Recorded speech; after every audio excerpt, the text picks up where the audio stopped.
বিএনপির স্থায়ী কমিটির সদস্য ও সাবেক মন্ত্রী ইকবাল হাসান মাহমুদ টুকু বলেছেন, আগামী ফেব্রুয়ারিতে অনুষ্ঠিতব্য জাতীয় সংসদ নির্বাচনে অরাজকতা ও বিশৃঙ্খলা সৃষ্টি করে কোনো অশুভ ও পরাজিত অপশক্তি যেন বিঘ্ন ঘটাতে না পারে, সেই জন্য বিএনপির সকল স্তরের নেতাকর্মীদের সজাগ থাকতে হবে।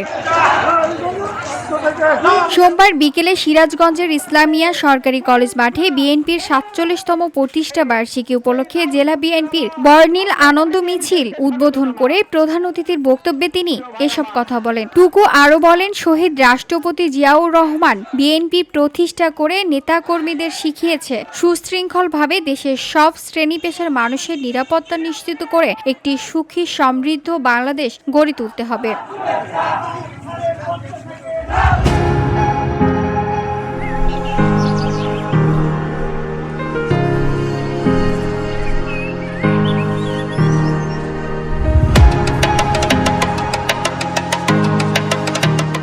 তিনি জানান, প্রধান উপদেষ্টার সঙ্গে বিএনপির প্রতিনিধি দল সাক্ষাৎ করে জানিয়েছে, ফেব্রুয়ারিতে জাতীয় নির্বাচন আয়োজনের জন্য বিএনপি সব ধরনের সহযোগিতা করবে। পাশাপাশি আগের বছরের মতো এ বছরেও সনাতন ধর্মাবলম্বীদের দুর্গা উৎসবে সর্বোত্তক সহযোগিতা করবে, যাতে তারা উৎসব উদ্দীপনার মধ্যে দিয়ে পূজা পালন করতে পারে।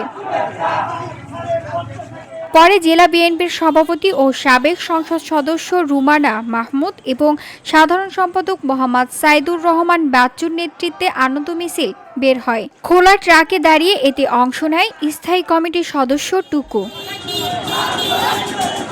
VOD Bangla news desk.